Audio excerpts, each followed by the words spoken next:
So nakakuha na si chief engineer no kito isa ka buok. So diri gyud yung lugar ko daghan jud gining isda unta diri kaso na tagaw lagi tungod sa na imong dive pamana tapos mamukot mamingwit daghan kayo so ang uban mga hurot-hurot na lang ba dati daghan kini diri dati nya karon nagkagamay na lang ug karon nakakuha na pug balik na ko kay kitong isa na pug kabuok.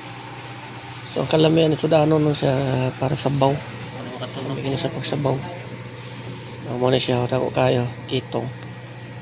Kitong. So naagi ra ni. Adre mga gagmay na lang ang uban rin mga danggit. Na mo ni kanina wala chipin din kapula. Na chipmate. Ang mga lugar sa Malahog Samar. Sa may Samar Port. So mo na siya tanaw ni mo.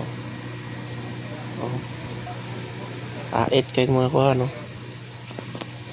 Mamanhid ka nagmatunok ka ng iyang kuha. Mo ni siya ang kitong. Tako kayo. Lami kini siya nga klase sa mga isda. Sa mga presko kayo. Mo ni mga kuha din. Daghan kay mag-ilog-ilog ani no. Kitong. Oh. Tubuhi pa. Kitong. Kugi-kugi lang juga pamingwit niya gyud. Kalingang.